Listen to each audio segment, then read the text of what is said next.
Well, welcome to another See Hear Love episode. So glad that you've joined us. And what a special show we have. First of all, for the first time ever, I have a co host, Matt Vincent. Yes. Excited, Mel. This is great. You're going to do all the work. This is the first time in 5 years. I don't have to anchor this and do it. So I'm so glad you're here with me. And so glad we have the formidable Brian McLaren with us. Excited to chat with you, Brian. And you know, Brian, I need to tell you this. Do you know that the last time that I was in your presence with you was probably 2005 or 2006? We were speaking at a conference together. It was my birthday, and I asked you to come to my birthday at a sushi restaurant. And to the shock of myself and all my friends, you said yes. So I to this day I can't believe it. And you hung out with my friends and I think we drank sake and ate great sushi and had a great time. Do you remember that? I mean, if you don't, it's okay. No, But no, I do. And I remember that big banquet room, I guess, where the big yes. meeting was taking place, and big table with all kinds of panelists on it. That's right. Here we are. And here we are, so many years later, still looking young Oh, there and you with go. full of energy. But thank you for that. And I need to just say too, in that, I mean, why it was such an honor was that, and I did get to say this to you at the restaurant, but you know, your book, A New Kind of Christian, changed me and my community forever.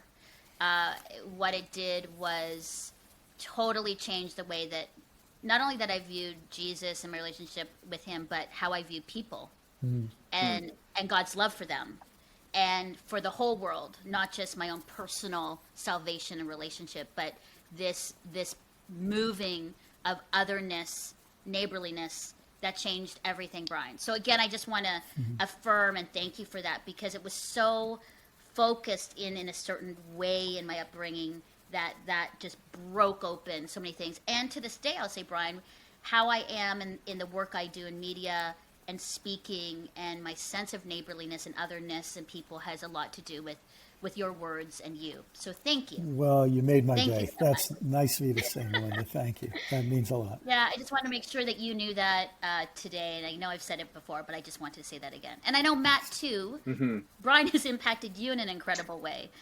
Yeah, I feel like, Brian, it's great to meet you for the first time, but been reading your books and tracking along with you. And that your most recent book, Faith After Doubt, as a pastor and church planter and working with other people who are leading, trying to create new, safe spiritual places for Yes. people in new ways for them to encounter Yeah. Jesus. You have a whole host of conversations that go along with that. And I felt like this book in particular gave words and shape to so many of the things that we've been working through in church planting efforts over the last 7 years. And so I'm so grateful that we can now dig in together and talk about that because it's not just like a theoretical idea or construct. Yeah. It's the real people that we're Yeah. talking about life with Yeah. who are like on the line wondering about Jesus, but working through all these things associated with faith and doubt and wondering how it all comes together. So I'm really excited to have this chat with you. Well, thanks. And I should say, I'm so glad to be with a fellow church planter since that's how I spent a big part of my life, too. So great to be with you. And Yeah. I know we will get to talk, Brian. We just had to gush for a little bit and affirm you because I realized that we just wanted to give you this opportunity or give maybe us the opportunity to say that to you. But before Yeah. we get started on the book, I just want to ask you because I've been asking a lot of our guests, past 2 years, pandemic, so many things happening. How are you doing? And maybe just share a bit what you've learned, through the pandemic, what you've seen. Yeah. Wow. There's a loaded question, but we I really know it is all, loaded, and we only have 45 minutes. But hey, we can go as long as you want.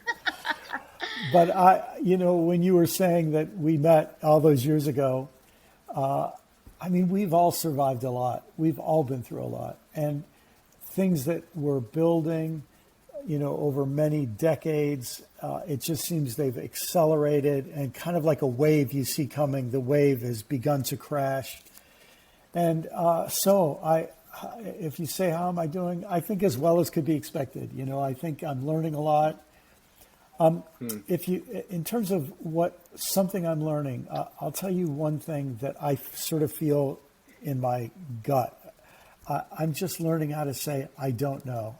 I don't know how this is going to turn out. I don't know what's going to happen. But I do know how I want to be. I do know the kind of person I want to be, whatever happens.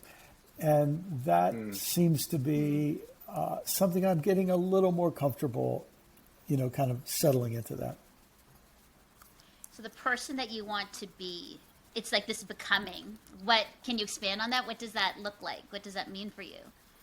So, we could come in from any different angle, but let me just take two angles that almost like are converging. But I take climate change really seriously, and anybody who knows even a little percentage of the facts knows we're in trouble. And I was just with 3 of my grandkids earlier this week, and I just think I looked at them many times. It came over me like a wave.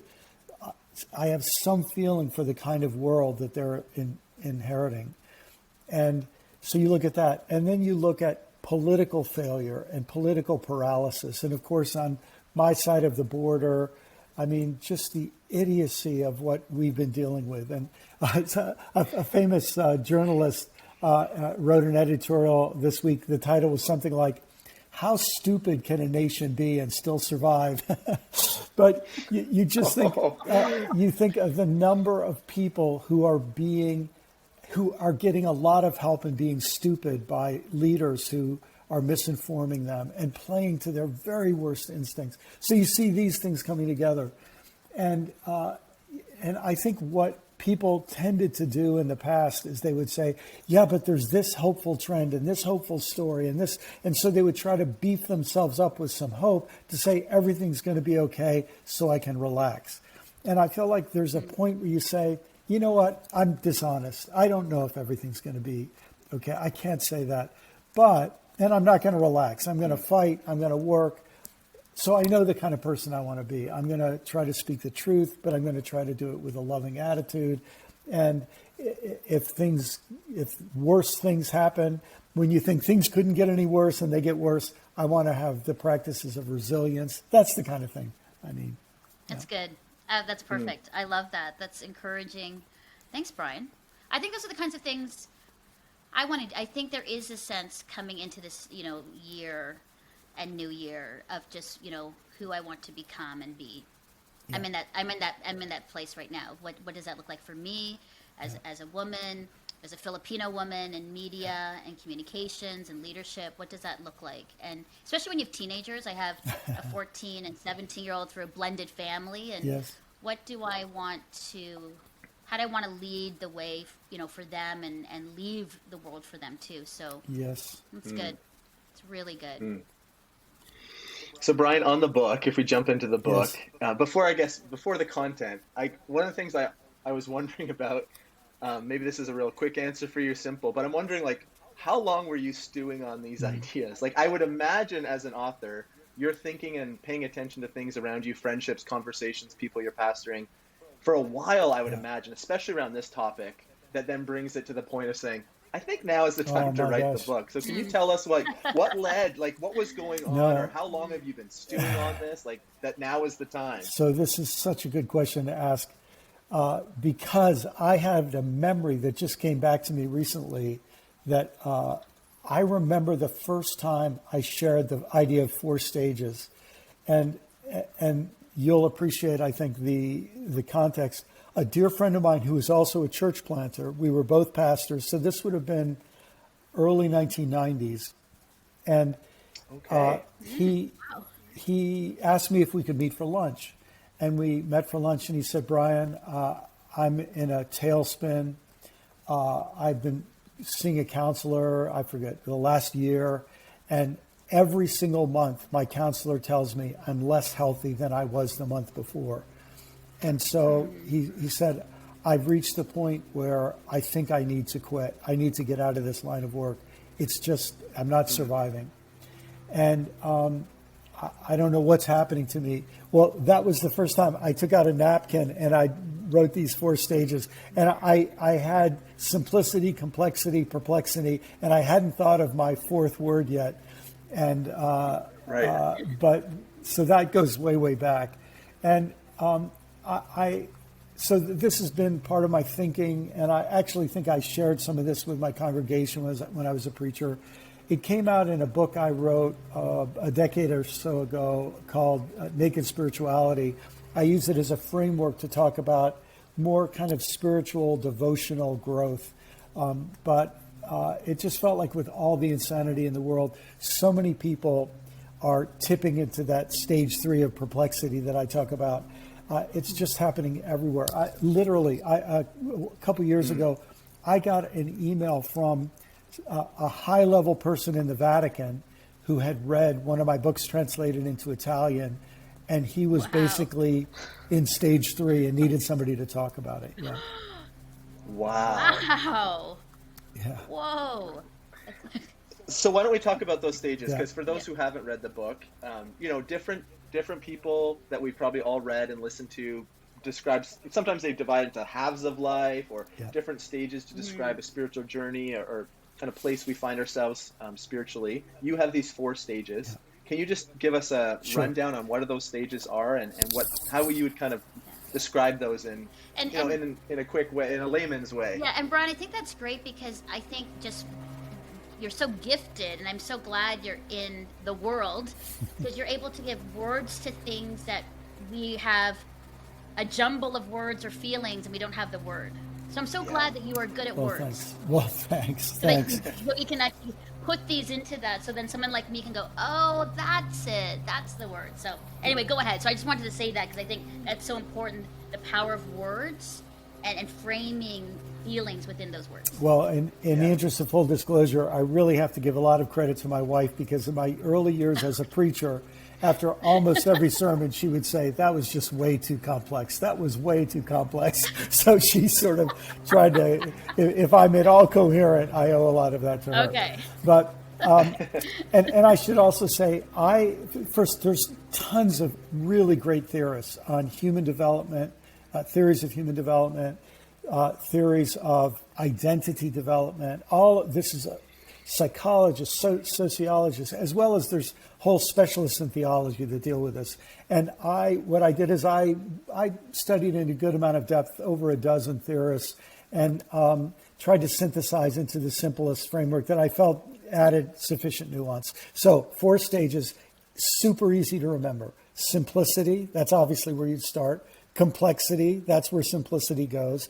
Perplexity, that's what happens when your complexity tips over an edge. And then the 4th stage I call harmony or solidarity. So those 4 stages, simplicity, complexity, harmony, solidarity. Simplicity, complexity, perplexity, and harmony or solidarity. And I could give a quick summary of each one if that would be useful too. Yeah, that would be great. Yeah, simple way to think about simplicity is it's the stage of dualism. It's what happens to children when grown-ups have to teach children binaries or dualism. Safe, dangerous, friend, stranger, friend, enemy, good, bad, in, out, us, them. All of those binaries that are necessary for a child's safety and survival, they have to learn. And in religious settings, this is 90% of the challenge that we're dealing with. A whole lot of religions are so specialized in stage 1 that they define their religion as a stage 1 phenomenon. In other words, it has basically nothing to offer beyond putting things in 2 categories. Good guys, bad guys, heaven, hell, saved, damned, all those kinds of dualisms. And by the way, it's not just Christianity. You could see stage 1 Islam, stage 1 Judaism, even stage 1 atheism is a thing. And I've had some readers who've contacted me and said, yeah, I left stage 1 Christianity and became a stage 1 atheist. So, oh, wow. And I think of these as rings on a tree. So if you think of this as sort of the backbone or the center, and then some people grow into this next stage, which is complexity. And if you think complexity is when we realize that 2 categories don't cover everything.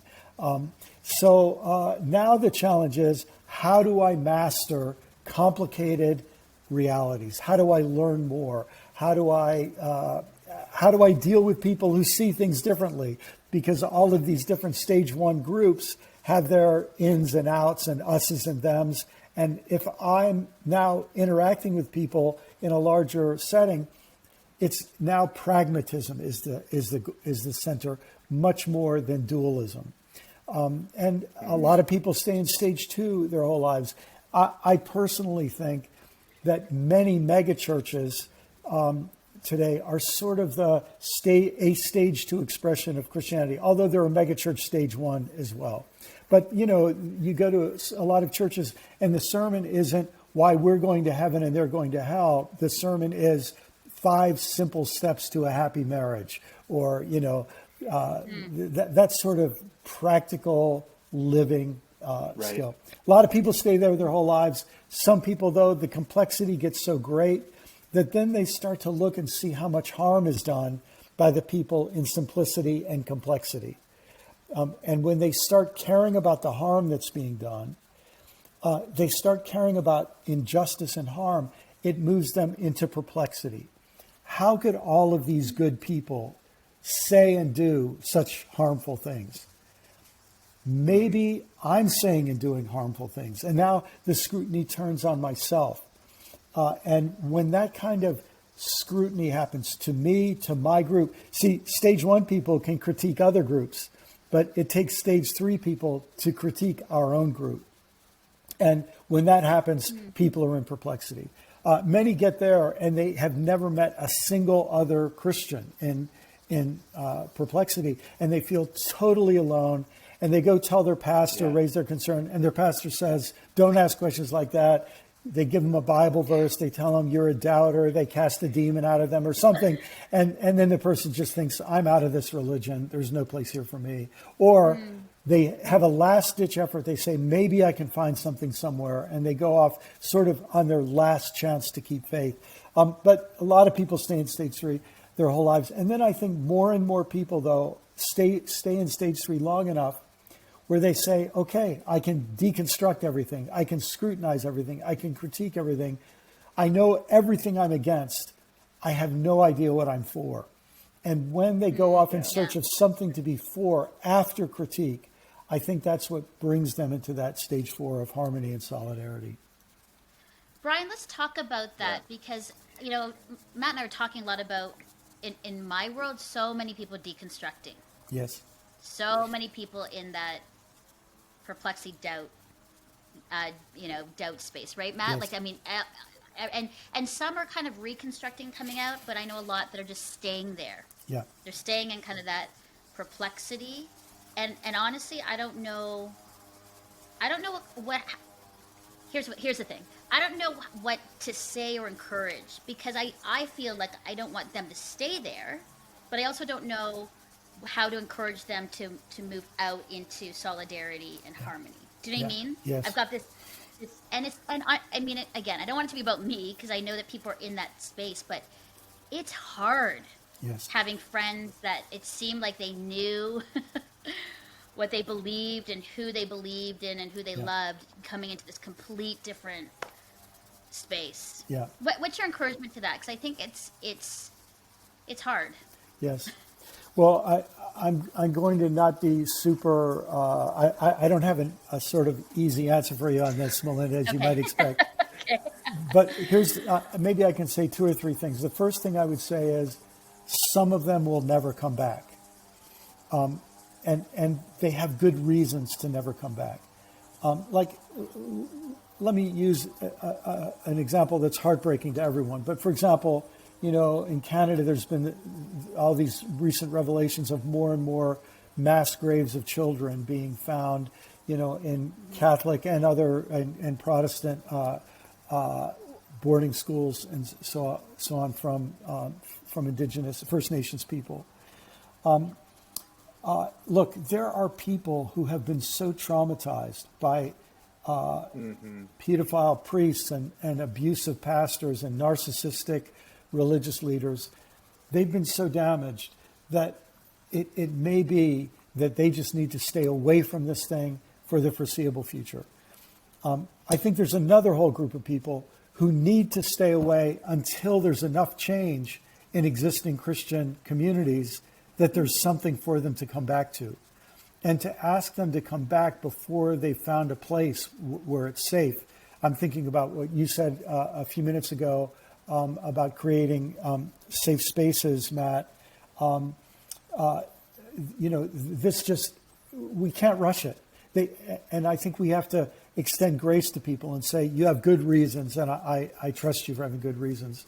And I think other people, to be honest, rush back way too soon. They think, I fixed this, and this problem. Everything's fine now.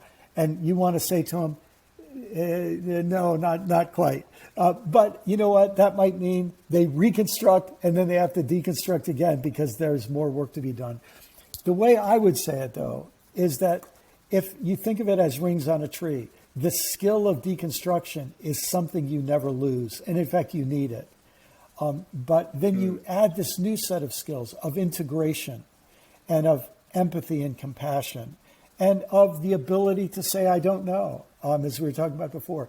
You add those skills and then you're able to, you don't lose the earlier critique, but you have something bigger to hold it in. And maybe, Melinda, the only thing at the end of the day you can do is just demonstrate, without even needing to say a lot about it, that you're a person in a different place, and people will catch on. People will get it. They'll feel it. Yeah. Yeah. No. Good. Sometimes we think about our faith. I mean, this is part of my own journey in my early 20s, where it felt like you couldn't ask certain questions. Yeah. And the moment you did ask certain questions, it was like you're dismantling the brick wall of your faith, yeah. And you're looking at the pieces. And I was, for myself, trying to figure out how do these go back together. And, truthfully, some of those bricks that used to help hold up the wall, I never put them back. Yes. Mm-hmm. But it was an important part of me. And sometimes I think the critique is that in that doubting perplexity stage, it's viewed always in a negative manner. Yes. When the flip side is also really true, where it can actually be a very healthy, important place to be in for us to own our faith for ourselves rather than something that's prescribed on us or given to us that we just absorb. It's like, for me to really own it, I had to pull it apart. Yes. And so I want to also value that there's important work that God does in us while we're in those places. Not that it has to be our final destination, but man, that's a valuable space. Can you talk to that about the value of being in that space? My goodness, Matt, that's so important. So at the end of the book, and at the very end, I talk about this realization I had while I was writing. And the realization was this, that all of my doubts at the end of the day were doubts about one thing. And it was the idea of supremacy. And I realized that the version of Christianity that I inherited was thoroughly, every part of it was flavored. I want to say poisoned, but I'll say flavored with Christian supremacy. But then I realized that a big part of that Christian supremacy was white supremacy and male supremacy. And suddenly, part of my theological reconstruction has been to understand Jesus as, in a sense, subverting supremacy. When he gets down and washes the disciples' feet, he's saying, everything you're thinking about of people getting at the top, I'm going to the bottom. I'm setting an example for you. The whole idea of supremacy is a flawed idea. I'm not offering you a new plan to get to the top of the pyramid. I'm saying, stop trying to climb the stupid pyramid, right? So here's the thing. A whole lot of people want to put their faith back together, but now I believe, I certainly could be wrong about this, but I believe that if the Holy Spirit is working in us, the Holy Spirit's trying to get us to the point where we leave these supremacies behind forever, because they're not reflective of God. They're not reflective of Jesus. They are reflective of 1,800 years of Christian history, but and of a lot of Christian history. But we're at this juncture, and that's why I say we can't rush people, as you both are saying. We have to allow people to be where they are and go through the changes that they need to go through. I love that.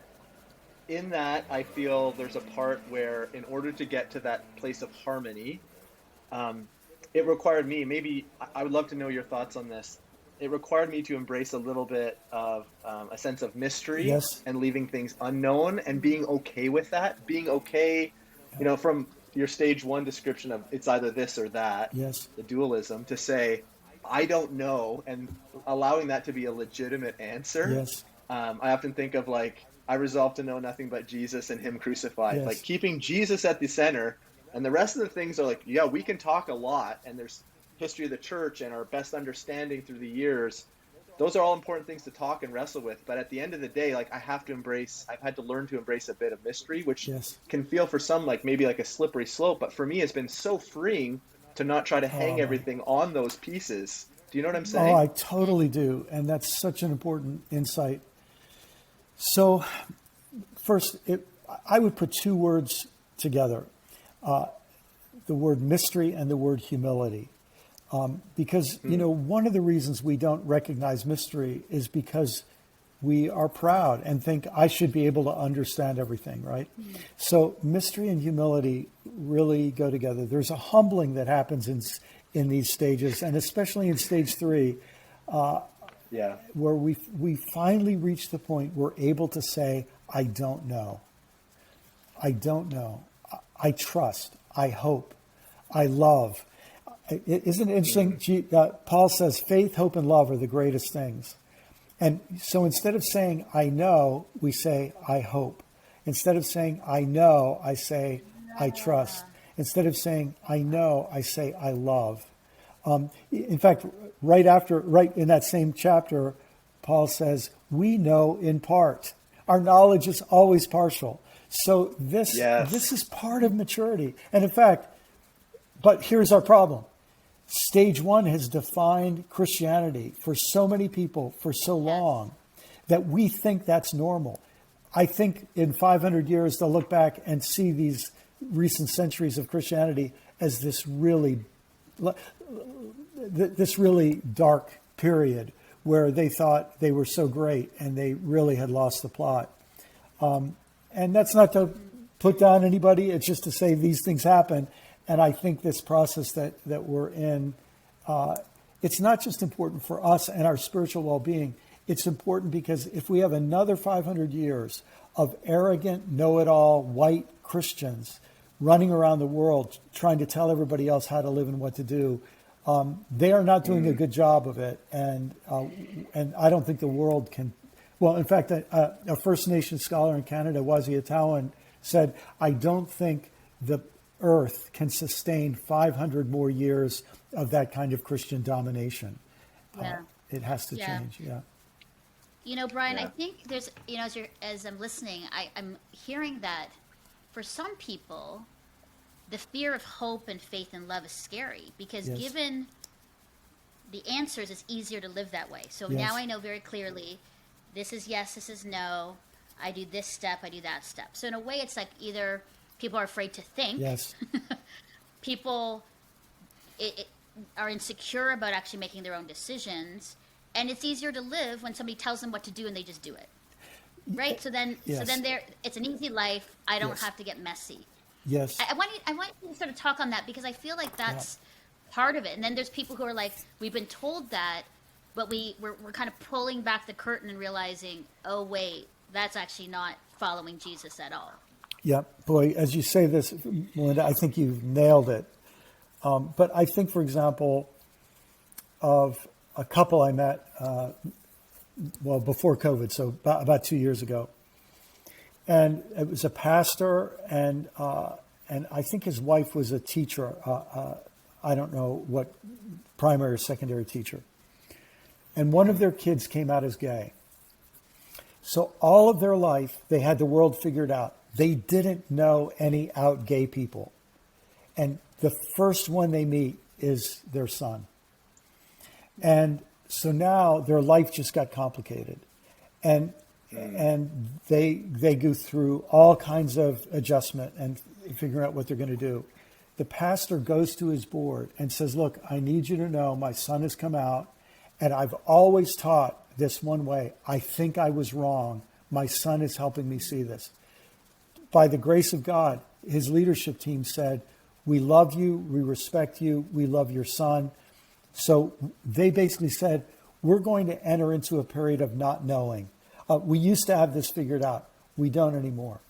Now, the way that story ended was, of course, it's not over yet, but what happened next was their son kept hearing Christians stigmatize gay people so much that he joined a cultic Christian group and renounced being gay and has almost cut his parents off because they accepted him. And so they're seeing and one way to say it is their son at a young age is in stage 2, maybe going into stage 3, and it became too much to handle.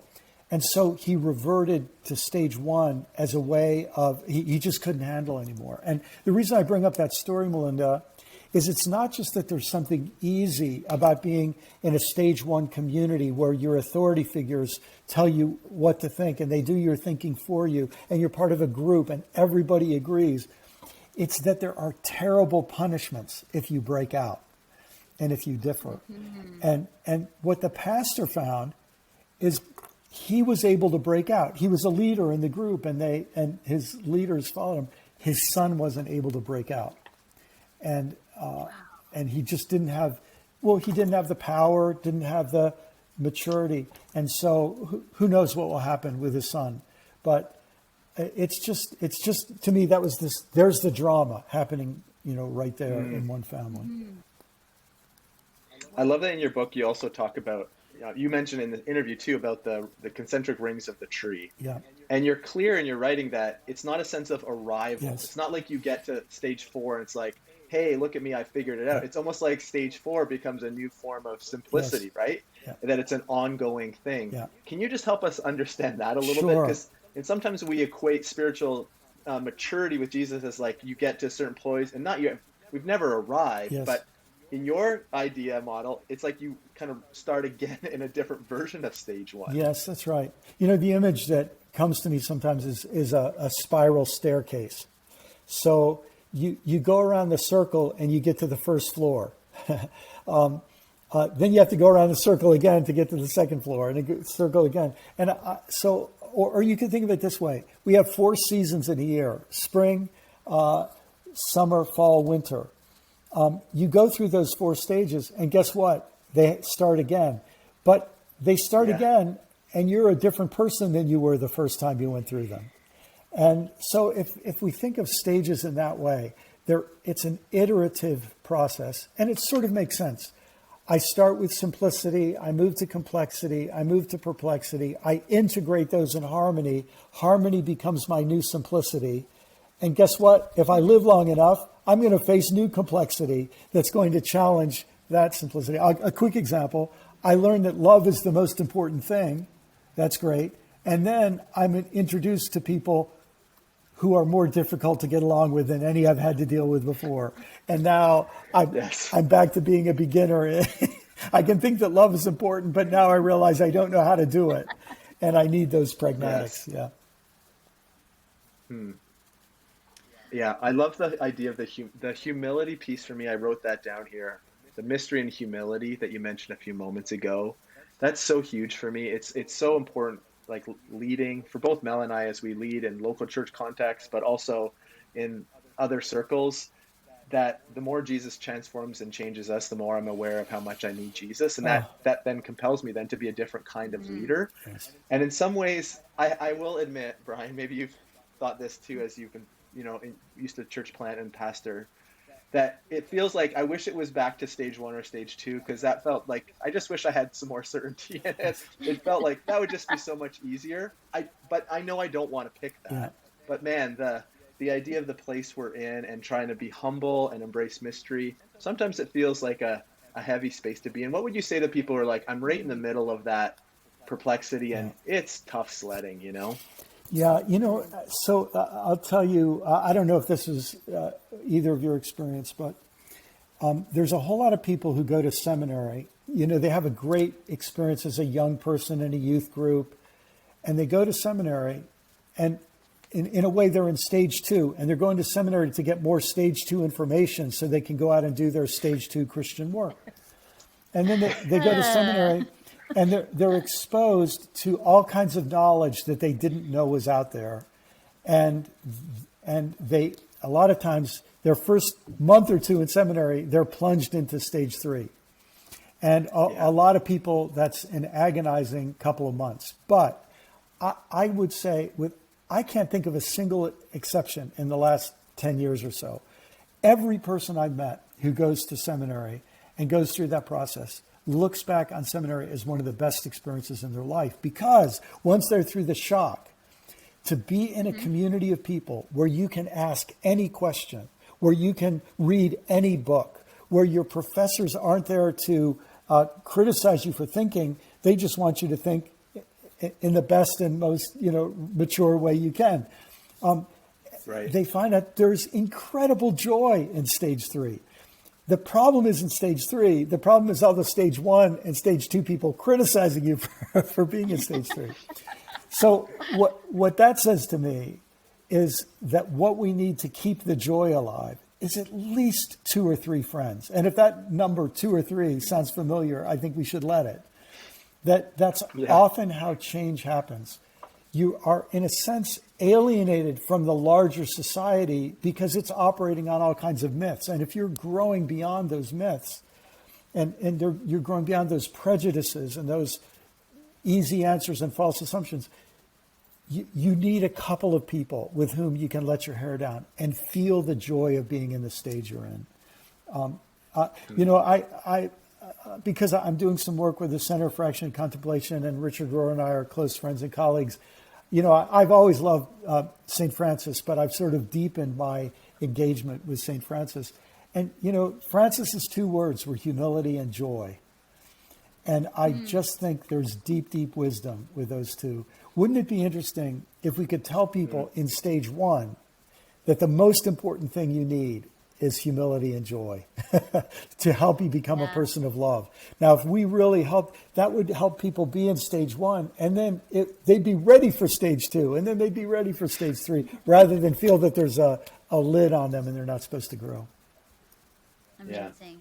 Brian, I want to say this, and I know that we're kind of ending our conversation here, but as I listen to you, all the books you've written, the good, the bad, the ugly, what people have said about you, what people have loved you, how do you do it? I think for somebody who's a communicator, for both of us, we're both in leadership and in Christian work, and I look at you and go, wow, what a life, and yet you've lived a lot in the highs and lows, and you've been very courageous in your words and your beliefs. Maybe I don't know what I'm asking. What's sustaining you? Why? How you don't listen to the people? Maybe just some insight, almost like as a mentor and leader to us. Well, first, Melinda, because you and I are both in the public eye, we know something about the emails you get and the Twitter things and so, and one of the things you have to get used to is that Christians are human beings, and you see the best of human beings and the worst of human beings just with Christian language on it. And so one of the things that's helped me is to lower my standards, lower my expectations, to not expect Christians to be better than they are. They are what they are, and I just need to accept that. But another thing that's really helped me is to have a couple of friends who I can just be honest with and say, that hurt, I'm discouraged, I'm tired, I'm worn out, I feel like I'm body slammed by this, I have a dear friend who called me, this is over 10 years ago, and he said, hey, Brian, I always heard that you were getting attacked and criticized. I Googled your name. Dude, it's bad. And then, but here's what he said that was so good. He said, will you promise me something? He says, you're a big boy, you're used to all this, but he said, if somebody says something that hurts you, just forward it to me so that I can read it too. So you're not the only one who's having to bear it when somebody hurts you. And I thought, with a friend like that, who understands like that, it can help you get through an awful lot, So having a couple of friends like that means a lot. And then the last thing I'd say is, I understand as never before why Jesus kept getting off to be alone and often went out into the wild. We call it the wilderness, but it just means the wild. I think it's because so many of our problems are social structures. It's communities that are in that sort of stage one warrior mindset, and they've got to go out and fight people, and they're not going to change. So I have to get time to get away and recenter myself in God, and to remember that this world, the trees out my window are doing just fine without reading that blog or caring about that Twitter, thread, or caring about what that radio preacher said about me. They're doing just fine. And if I situate myself back in God's world, I can, detach. It's so funny. I always used to see Jesus going away as thinking it was very pious. He was going away to pray. Well, yeah, he was, to be in God's presence. But I think a big part of it was he just had to detach from the craziness of all these people in there working out their stuff that they need to work out. That's good. That's good. I think those are three good things, Brian. I think for, Matt and I, like as we lead people, as we have high expectations for people, and then, or our intentions or motivations are misconstrued or read differently than what is my intention. And yeah, it's hard. And then I think it's just the fear that because sometimes you fear that, then a lot of times you may not speak. And I think I'm speaking for myself, speak the full truth because you're afraid of retribution or what people are going to think, and trying to get past sort of the people pleasing, but realizing, God has me in this platform. So how will I hold it and speak it and speak, truth and love with humility, joy, and mystery, sprinkled in on it. So that's really good. And I think I've been always wanting to ask you that because, you can be on Time Magazine, and then you can be on these blogs with what's being said, and then you can be on the top of like the conference circuit, Brian, and then be like, and this was what happened. And so as I've been following you, but I'm encouraged by you and just the steadiness of you, the faithfulness of of what God has called you to do and speak. It's been really encouraging. Well, and I wouldn't want to give any false impression. There are days where I'm just ready to say, let me go do something else, especially watching, Christians in politics where I live in these last couple of years. It's just, and I think it's going to get a lot worse. I think we haven't seen how bad it's going to get. And I just think there's no bottom for a certain kind of religion tied to white supremacy and nationalism and all kinds of other things. I just think we ought to prepare ourselves for it getting a lot worse. But then we say, okay, I have no control over how bad they get. But I have some control over how I want to live, and that I think is the best we can do. Thomas Merton wrote a letter once to a friend who was discouraged, and he said to him something like this: you have to give up your sense of control over the results. You have to say, I'm going to try to do the right thing and speak the truth and speak it in the best way I can, do what's mine to do, and the results are out of my hands. And I think it's necessary for our sanity, and it's true as well. Yeah, that's good. Matt, any last thoughts? I guess I just feel like hopeful out of reading your book and this conversation again. I personally do believe a new way of being spiritual family and community is desperately needed. And for even my young adult kids who right now, I think, kind of humor me with my faith, but aren't interested themselves, I think they need to see something different. And being able to admit, I don't know, and I have doubts, I think is really important for other people to find and encounter Jesus, because else they feel like, am I the only one who has these? And they feel alone, when really we all have this, and it's okay to admit it. And Jesus does something special in that. And so I'm it's like a weird hopefulness. Yes, yes. I think things need to be undone in order for something new to be. And I think God is already doing that. We're just in the murkiness of, I don't know what that's going to look like. Gosh. So that strange way, I'm hopeful, Brian. So thank you. Well, that resonates with me. I used to be worried that the church would die, and now I'm worried that the church will live on in more harmful ways.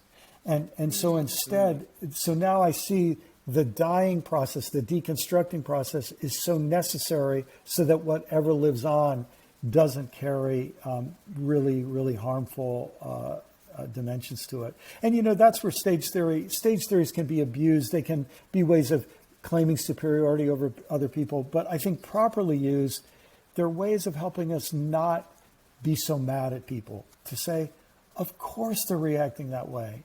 That's where they are in life. And I need to have compassion on them. And if I attack them, that's just going to make them hunker down all the more in that stage. But if I can extend sort of a welcoming hand when they're ready to take it, that might be the best anybody can do. Amazing. Yeah, beautiful. Brian McLaren, thank you so much. Matt, thank you so much for your co-hosting. And Brian, hopefully it won't be like 15 years at a sushi bar when I see you again, but really appreciate your time, your thoughts, the platform and your words in just giving such, just great understanding and a pause, as we sort of journey in our faith and following of Jesus. So thank you so much. So nice to be back in touch with you Brian. both. Thanks.